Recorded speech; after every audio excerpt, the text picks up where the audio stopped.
Hello, everyone, and welcome back to our podcast. Today's episode is all about the exciting world of English expressions in movies and pop culture. We're diving into how famous movie quotes, TV catchphrases, and even songs have shaped the way we speak English today. That's right, Adam. Movies and pop culture are not just entertainment. They're also amazing tools for learning English. They're full of expressions, slang, and phrases that native speakers use in everyday life.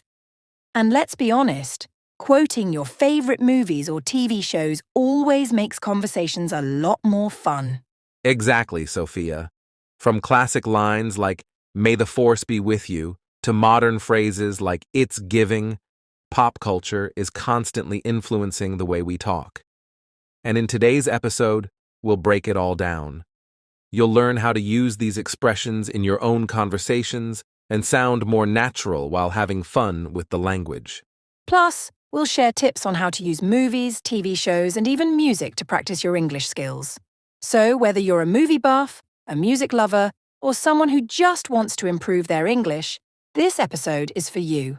All right, Sophia, let's kick things off with one of my favorite topics, movie catchphrases. These iconic lines aren't just fun to quote. They've become a huge part of how we communicate. It's amazing how a single sentence from a film can end up being used in everyday conversations, don't you think? Absolutely, Adam. Catchphrases are like little nuggets of culture. They're short, memorable, and often packed with emotion or humour. I mean, who hasn't heard someone say, "May the force be with you" from Star Wars? It's become a universal way to wish someone good luck or success, even if they've never seen the movies. Exactly. That's what makes them so powerful. They stick with you and eventually make their way into everyday life. Another great example is, "I'll be back" from The Terminator. It's such a simple line, but the way Arnold Schwarzenegger delivers it, with that determination and a little bit of menace, made it unforgettable. Now people use it all the time, whether they're leaving a room or just joking around. Right. And the delivery is key. These lines aren't just about the words. They're about the tone, the emotion, and the context. Take James Bond's famous introduction. "The name's Bond. James Bond." It's not just a way of saying your name. It's a confident, stylish declaration that leaves an impression. Exactly. And what's really fascinating is how these lines take on new meanings outside of their original context. For example, "You talking to me?" from Taxi Driver. In the movie, it's this intense, dramatic moment. But now people use it playfully, as a joke to start a conversation or tease someone. That's so true. And it shows how versatile these catchphrases can be. They start as part of a story, but then they grow into something bigger, something that connects people. For learners of English, I think movie catchphrases are an amazing resource. They're not just fun to learn, they also give you insight into the culture behind the language. Absolutely, Sophia. For one, they're a great way to practice pronunciation and tone. When you mimic a famous line, you're not just saying the words, you're also practicing how to deliver them. And that's such an important part of sounding natural in English. Yes. Plus, when you use a catchphrase in a conversation, it can break the ice or add a little humour. Imagine saying, "Here's looking at you, kid," from Casablanca in a playful way. It instantly makes the moment feel lighter and more memorable. And here's another great thing about catchphrases. They're like little cultural time capsules. They reflect the era they came from, the way people spoke, and even the attitudes of the time. For example, "Make my day" from Dirty Harry became a symbol of cool, tough guy confidence in the 80s. Understanding these phrases gives you a deeper appreciation of both the language and the culture. That's such a great point, Adam. And here's a tip for our listeners. If you hear a catchphrase you like, don't just memorize it. Look up the scene it came from. Watch how the character says it. Notice their expression and try to understand the emotion behind it. Then, practice saying it yourself, just like the character. It's like combining language learning with acting. Exactly, Sophia. And it's not just about movies. TV shows are full of catchphrases too. Think about Joey's "How you doin'" from Friends. It's such a simple phrase, but the way he says it, with that playful tone and cheeky smile, makes it iconic. It's a great way to practice not just words, but also delivery. That's so true, and using catchphrases in your own conversations can really help you sound more fluent and confident. Plus, they're a fun way to connect with people who share your love for movies or shows. You might quote something and suddenly someone says, "Hey, I know that line," and you've started a conversation. Exactly. Catchphrases bring people together. And here's a little challenge for our listeners. Think of a movie line you love, practice saying it out loud, and then try using it in a conversation this week. It could be something simple like, "I'll be back," or even something dramatic like, "Frankly, my dear, I don't give a damn" from Gone with the Wind. It's a fun way to practice English and connect with others. I love that idea, Adam. And remember, the more you practice, the more natural it will feel. So, what's your favourite catchphrase, listeners? We'd love to hear it. All right, let's move on to our next segment where we'll talk about how pop culture has given us some of the most creative and colorful slang expressions. Stay tuned. All right, Sophia. Now let's dive into something that really spices up everyday conversations. Slang from pop culture. It's incredible how much of our language today is influenced by TV shows, movies, and even social media. Slang adds so much flavor to English, doesn't it? Absolutely, Adam. It's one of the most dynamic and fun aspects of language. What's interesting is that slang often starts in pop culture, maybe from a TV show or a hit song, and then it spreads like wildfire. Take "How you doin'" from Friends, for example. Joey's flirty catchphrase became such a cultural phenomenon that people still use it today. Exactly. And what makes it so great is that it's not just the words, it's the delivery. The way Joey leans in and adds that playful tone, it's iconic. Slang often comes with a vibe or personality that you can't get from formal language. Right. Another example is YOLO, which stands for You Only Live Once. That one came from a Drake song, but it became this massive trend, especially among younger people. It's like a modern-day motto for living life to the fullest. Have you ever used YOLO, Adam? Not gonna lie, Sophia, I might have used it once or twice, usually when I was about to try something adventurous. It's funny how slang like YOLO becomes part of how we express ourselves, even if we're not actively trying to be trendy. Exactly. And that's the beauty of slang. It's so fluid and adaptable. It lets you show personality and connect with others in a casual, relatable way. A more recent example is "It's giving," which is super popular on social media right now, like "It's giving confidence" or "It's giving Friday vibes." That one's really interesting because it's not even a full sentence. It's just a fragment. But it works because people understand the meaning instantly. It's creative and informal, which is what slang is all about. And it's so easy to use in everyday conversations. Exactly. Slang isn't about following strict grammar rules. It's about expressing yourself in a way that feels natural and fun. But here's a tip for our listeners.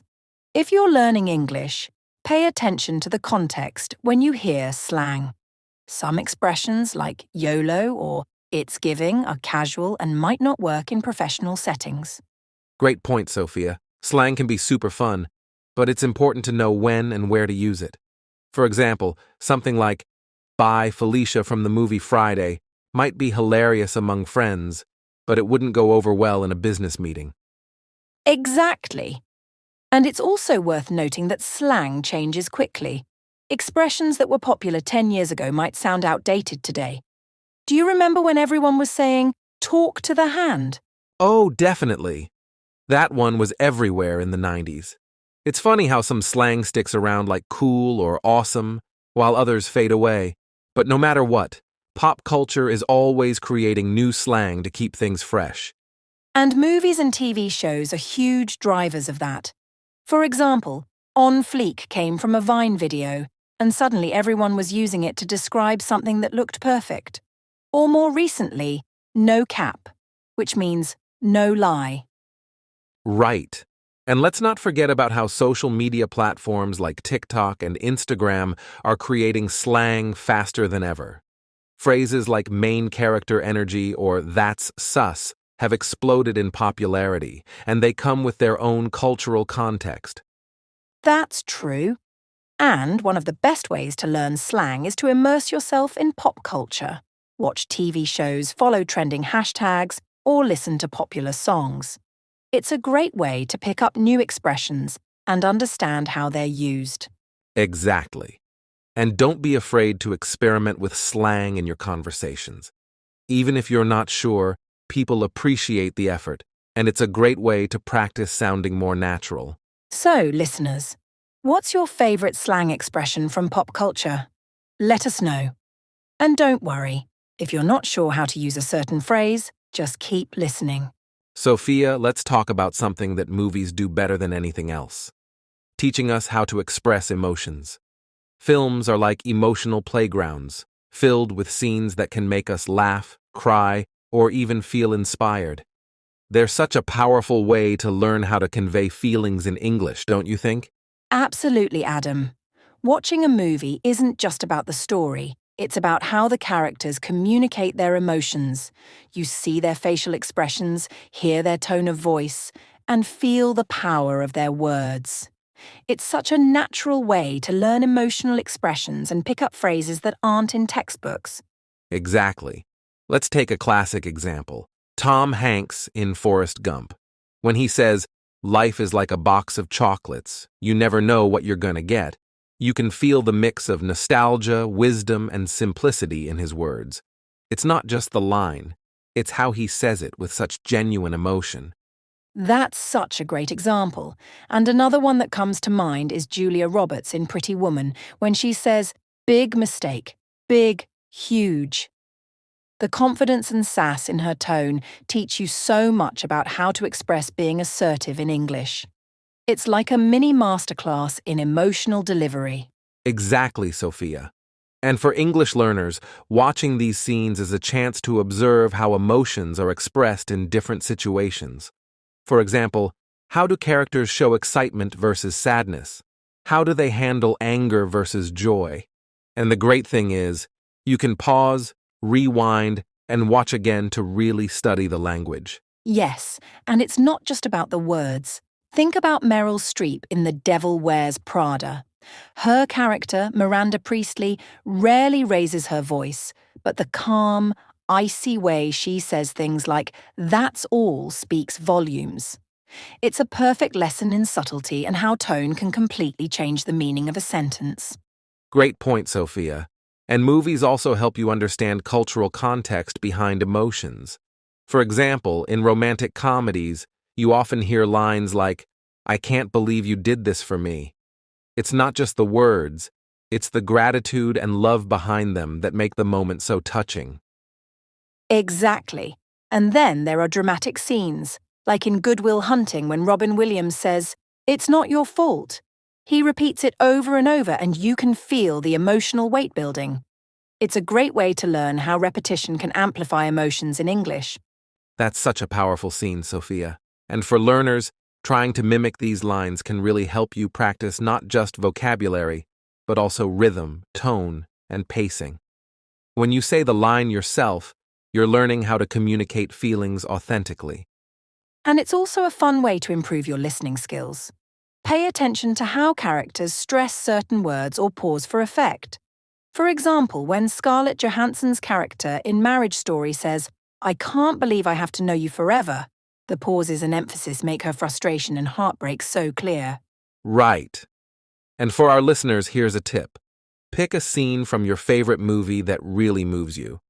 Watch it a few times, write down the key phrases, and then practice saying them out loud. Try to match the character's tone and emotion. It's like doing your own acting performance in English. Such a fun idea, Adam. And here's another tip. If you're not sure what a character is feeling, watch their body language. Are they smiling? Do they look tense? Emotions aren't just in the words. They're in the way people move and react. Understanding this will make your English conversations more natural. Exactly, Sophia. Movies are a treasure trove of emotional language, and they're such a great way to practice English in a real, relatable way. So, listeners, what's your favorite emotional movie scene? Share it with us. We'd love to hear your thoughts. Sophia, action movies are like a treasure chest of confidence-building lines. The characters always know what to say, even when the stakes are sky high.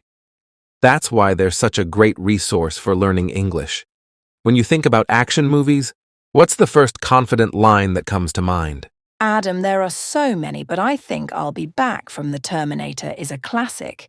It's so short, but the way Arnold Schwarzenegger delivers it, it's firm, assured, and makes you believe him. That's the power of confidence in language. Exactly, Sophia. And that's the magic of action movies. Their lines are often simple but delivered with such intensity. Take another example. Do or do not. There is no try from Star Wars. Yoda's wisdom there isn't just about what he says. It's about how it's said. It teaches you how to convey conviction in just a few words. Absolutely, Adam. And another favourite of mine is Why So Serious from The Dark Knight. It's fascinating because it's not about shouting, it's the calm, chilling confidence in the Joker's tone that makes it unforgettable. Even the villain can teach us something about impactful communication. Great example, Sophia. And lines like, I am inevitable from Avengers, Endgame or This is Sparta from 300 are great for practicing how to speak with power and authority. It's all about emphasizing your words and projecting energy, which is key when learning English. Exactly, Adam.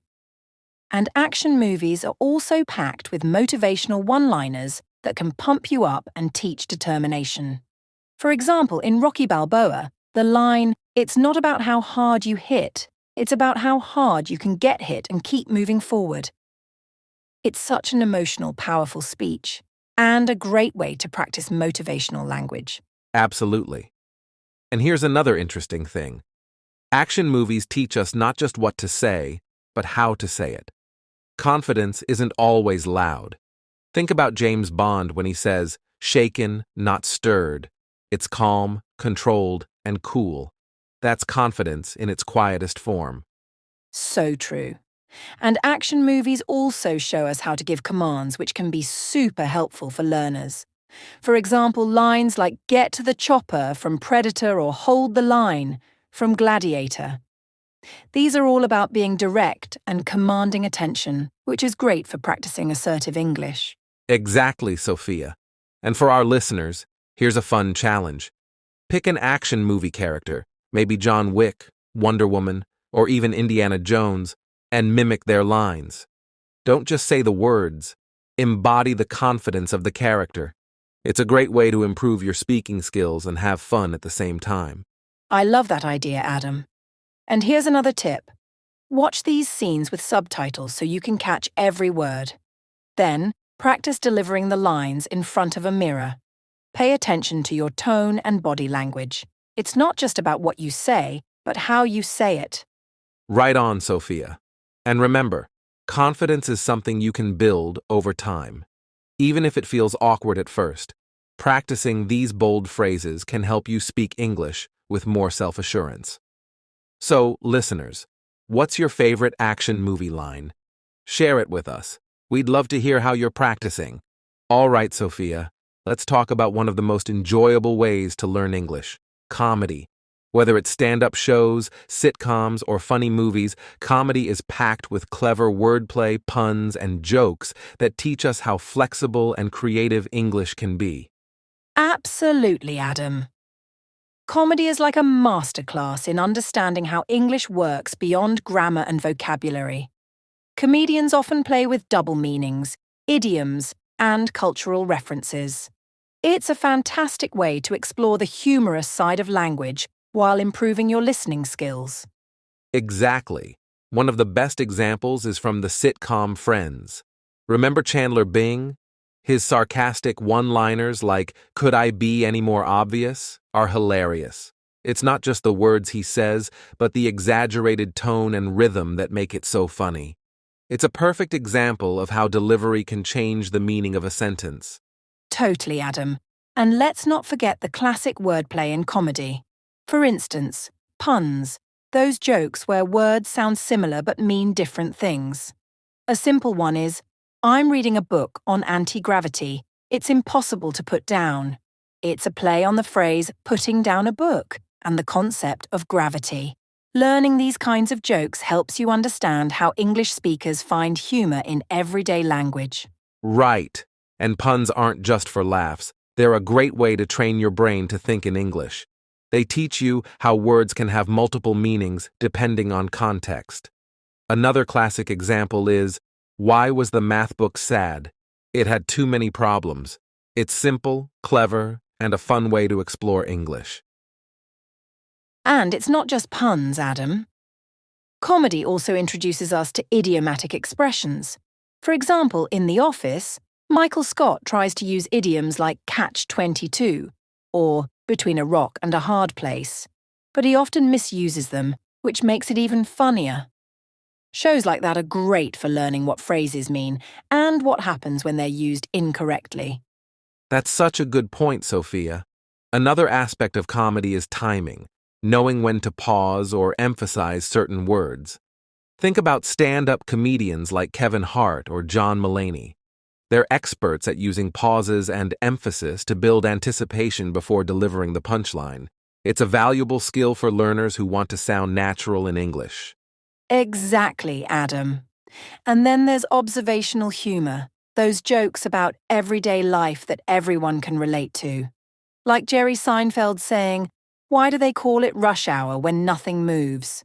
It's simple, relatable, and shows how English can be used to express common frustrations in a funny way. That's such a good example, Sophia. And for learners, listening to comedy helps you pick up on informal speech, contractions, and slang that aren't always in textbooks. It's a crash course in real-life English, and it's a lot of fun, too.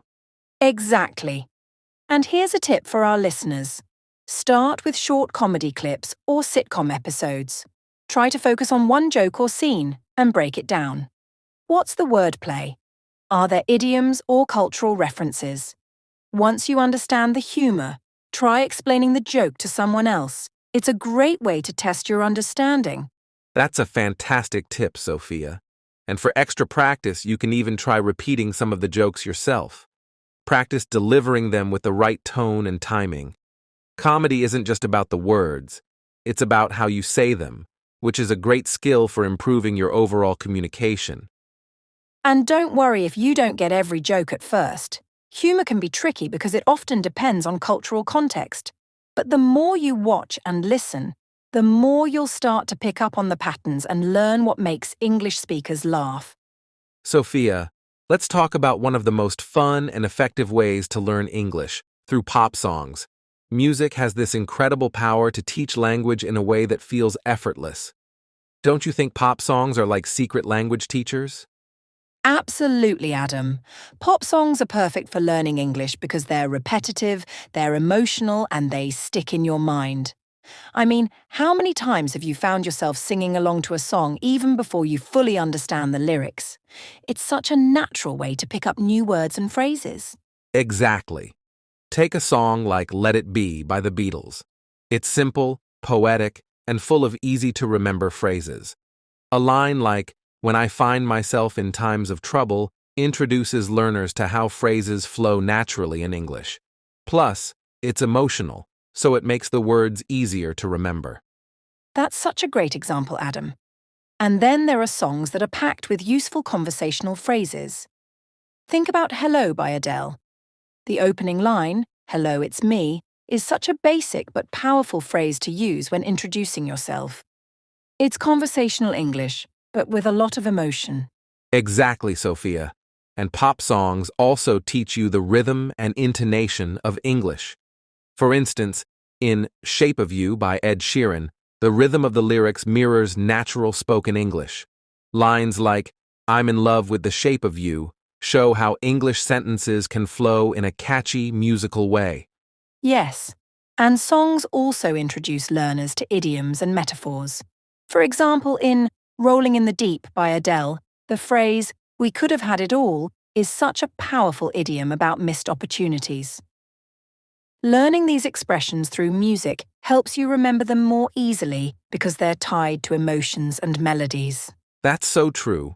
And pop songs also teach us slang and casual expressions.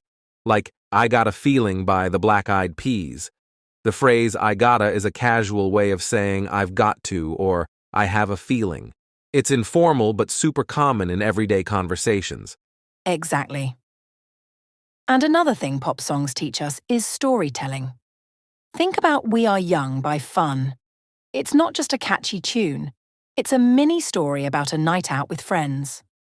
By following the lyrics, you can practice understanding sequences of events and emotions in English. Great point, Sophia. And here's a tip for our listeners. Choose a song you love and start by listening to it without the lyrics.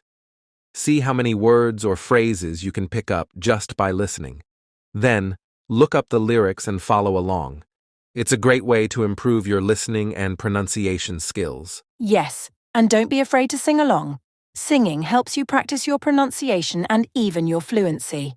When you sing, you naturally learn how words connect in sentences, which is a big part of sounding natural in English. Absolutely. And remember, pop songs can also teach you about culture.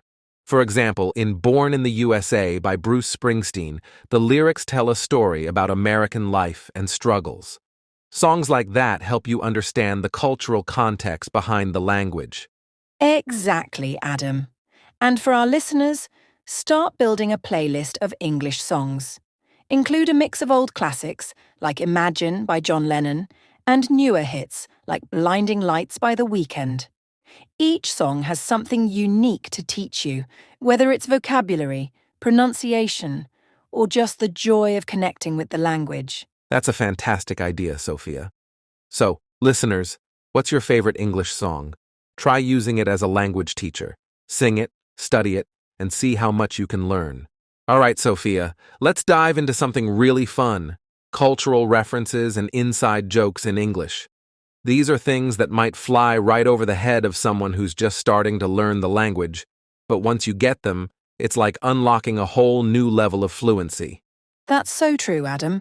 Cultural references and inside jokes are a big part of how native speakers connect with each other. It's all about shared experiences like knowing what's going on in the world, understanding history, or even just being familiar with a popular TV show. They can make a conversation feel more personal and fun. Exactly. And a good example of this is the phrase, "That's so 90s." It's a way of referencing the trends and culture of the 1990s. For someone who grew up in that era, it's a quick, funny reference to music, fashion, or even TV shows like Friends or The Fresh Prince of Bel-Air. For learners, this is a perfect example of how language can be tied to culture. Right, Adam. And it's not just the decades we're referring to. Think about TV shows or movies. If you hear someone say, "This is the real deal" in a conversation, you might not realize they're probably referencing the Godfather movie, where the phrase was famously used. Knowing these cultural references makes you feel more in the know, like you're part of the conversation. Exactly. And it's not just movies. Sometimes the most famous inside jokes come from social media or viral internet trends. For example, if someone says, "I'm the meme queen," or "this is an epic fail," they're tapping into a whole culture of online humor. These references can be tricky for language learners, but once you catch on, it's like speaking a second language within the language itself. That's the thing, Adam. Some inside jokes are so specific to a certain group or time period that if you don't know them, you might feel a little left out. But it's also a great learning opportunity. For example, in the early 2000s, YOLO, you only live once, became an inside joke for a lot of young people. It's a cultural reference that's part of the conversation today. Yes. And there are also references to historical events. For example, if someone says, "That's my Waterloo," they're referring to Napoleon's defeat at the Battle of Waterloo, and it's often used to describe a major personal defeat. Knowing the origin of phrases like these helps you understand not only the language, but the history behind it. Exactly. And the beauty of inside jokes is that they often bring people together. Like, when a group of friends quotes The Simpsons or Harry Potter, it's like a secret language. Only those who are familiar with the reference get it, and that's what makes it so fun. Right. And sometimes these inside jokes become so widespread that they enter the mainstream. A great example of that is "May the Force be with you" from Star Wars. This phrase started as a niche cultural reference, but became so famous that it's now used in everyday conversations, often with a humorous twist. That's a perfect example, Adam. And for language learners, understanding these inside jokes and cultural references is a huge part of feeling more comfortable and confident in conversations. You can start by watching popular TV shows or reading articles about current events. It's all about keeping your ear to the ground. Absolutely. And here's a little challenge for our listeners. Try to listen for cultural references in your favorite movies or TV shows. Can you spot them? And if you're not sure what they mean, Google it. It's a great way to expand your knowledge and feel more connected to the culture behind the language. Definitely, Adam.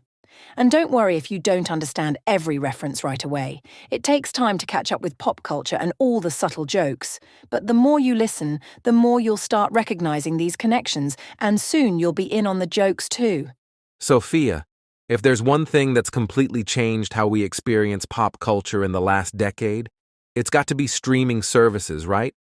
Platforms like Netflix, Disney Plus, and Amazon Prime have introduced us to not just new shows, but also a whole new set of expressions and phrases that are shaping the English language today. Absolutely, Adam.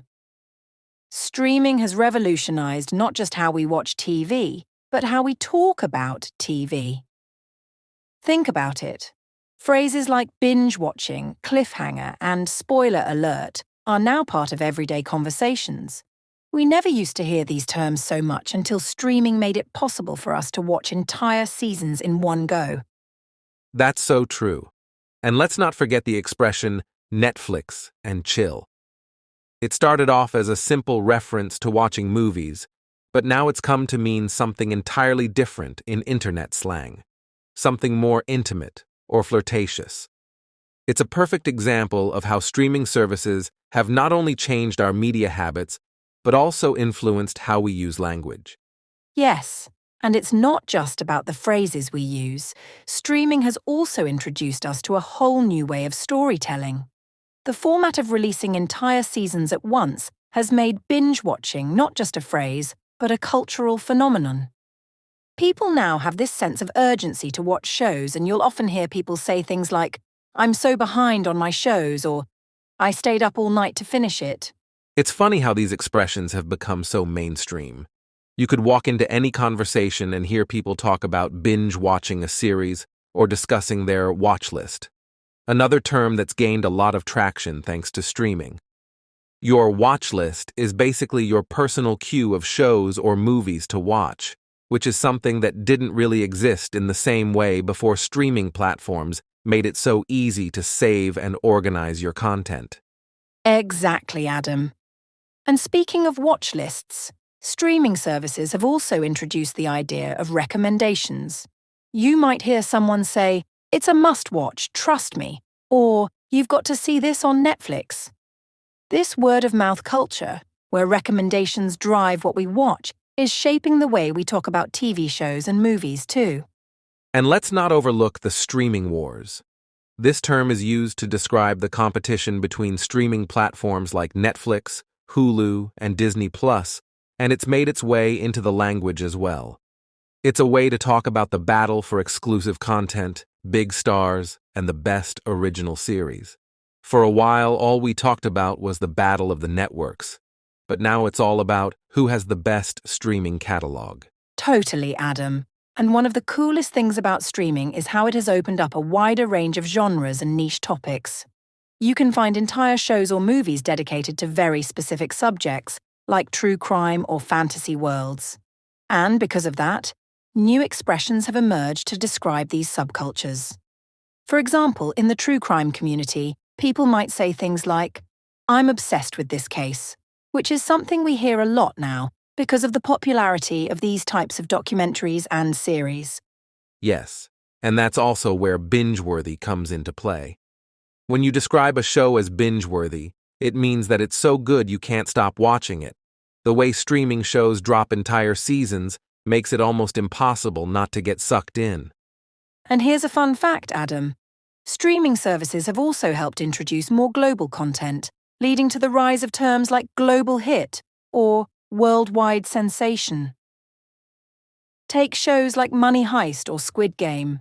These were originally in Spanish and Korean, but thanks to Netflix, they've become global phenomena. Now, these phrases have entered our vocabulary because we're constantly talking about what's trending around the world. Exactly, Sophia. And it's so fascinating to see how streaming has made language evolve in real time. A few years ago, we might not have been using words like binge watch or streaming wars, but now they're part of our daily lexicon. And for English learners, this is an awesome opportunity. By watching your favourite shows or movies on streaming platforms, you're not just improving your listening skills, you're also picking up modern expressions, slang, and cultural references that are constantly evolving in the world of entertainment. So, listeners, here's a challenge for you. Pick a show or a movie on your favorite streaming platform and pay attention to the language being used. Write down new words or expressions and see if you can incorporate them into your conversations. Who knows? You might just become the next expert on the latest slang. All right, Sophia. In this segment, let's talk about some timeless phrases. Those expressions that have managed to transcend generations. You know, phrases that we hear across age groups, and no matter how much time passes, they still carry the same meaning and impact. Pretty cool, right? Definitely, Adam. These phrases act like bridges between different generations. It's amazing how something said in the past can still be relevant today. Think about phrases like break a leg, a common way to wish someone good luck, especially before a performance. It's still used today, even though it has its origins in the theatre. That's a perfect example. Break a leg comes from an old superstition in the theater world. The idea was that wishing someone good luck directly would jinx them, so instead, people started saying, break a leg. Even though it's centuries old, we still use it without thinking twice. It shows how language can evolve, but some expressions stick around because they work so well. Exactly. And speaking of timeless phrases, there's "the ball is in your court," which means it's up to you to make the next move. This phrase originated from tennis, but today you'll hear it used in everyday conversations, whether it's in business or personal life. It doesn't matter if you've never played tennis, it's still understood by most people. And how about a picture is worth 1,000 words? This one has been around for ages, and yet we still use it all the time, especially in today's world where images and social media are so powerful. It's a great reminder that visuals can often convey more emotion or meaning than words alone. Great one, Adam. That phrase has stood the test of time because it's so universally understood. But what's interesting is how some older phrases evolve or adapt to modern times. For example, the classic "don't cry over spilled milk," meaning don't waste time worrying about things that can't be undone, has turned into something like "it's water under the bridge" in some circles. Both convey a similar message, but the language feels fresher in today's context. Yes, that's a great observation, Sophia. The core idea remains the same, but the expression can shift over time to match cultural and linguistic trends. It's like when we say, "it is what it is," another modern version of an older expression, meaning that sometimes things can't be changed and we just have to accept them. Exactly. And phrases like "the early bird catches the worm" or "what goes around comes around" have remained popular for generations because they carry valuable life lessons. They're simple, direct, and easily understood, which makes them stick around. Definitely. These phrases not only transcend generations, but also carry universal truths. They work in nearly every language and culture, and their simplicity makes them adaptable. And that's part of why they stay relevant, because they help express timeless wisdom in an easy-to-understand way.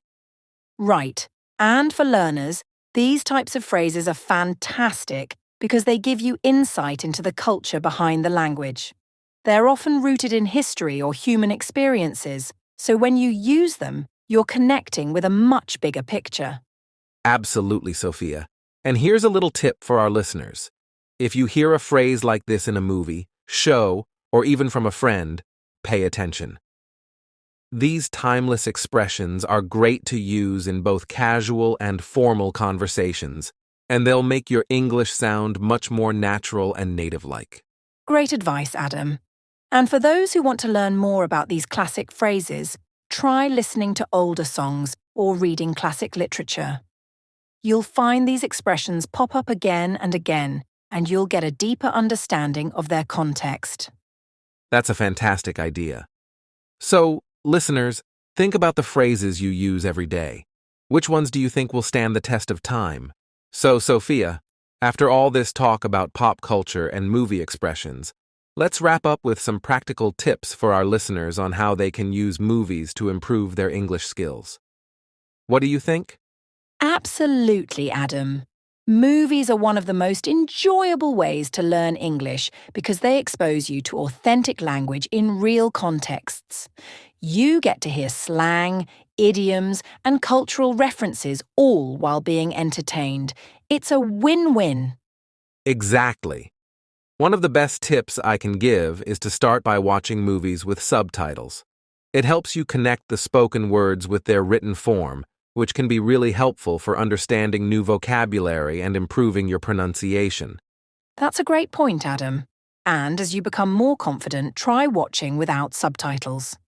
At first, it may be tough, but it forces you to rely on context and helps improve your listening skills. Plus, you'll get used to different accents, which is super important when learning English. Right! And don't be afraid to rewind and rewatch scenes. If you hear a phrase you don't understand, pause and look it up. Repetition is key, and hearing it multiple times will help you remember it. Definitely. Another tip is to pay attention to the tone and emotion behind the words. Movies are full of expressions and feelings that go beyond just the words. You can learn how to express different emotions in English, whether it's excitement, surprise, or anger, by watching how actors convey them. That's true. And here's a fun idea. Try mimicking lines from your favorite characters. Repeat them out loud and focus on intonation, rhythm, and pronunciation. It's a great way to practice sounding more natural. Yes, and you can even pick a movie genre that suits your learning style. For example, comedies are great for picking up everyday slang and informal language, while dramas might help you understand more formal English and complex vocabulary.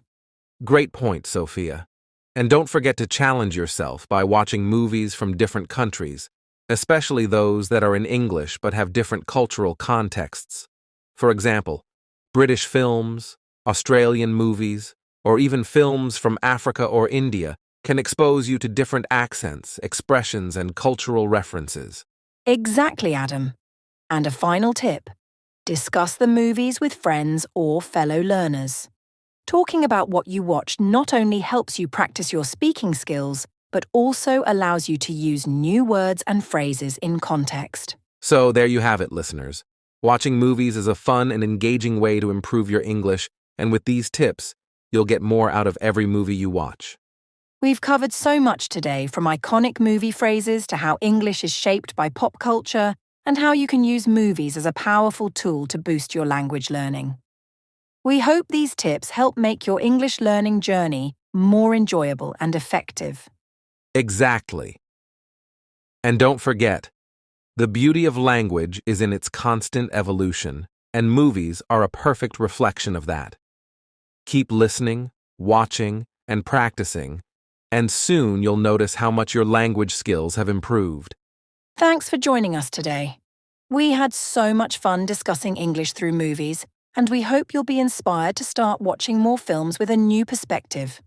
Remember, every movie is an opportunity to learn something new. We'll be back with more fun and practical tips for learning English through pop culture, so stay tuned. Until then, keep exploring the world of English, and most importantly, have fun with it. Take care and see you next time.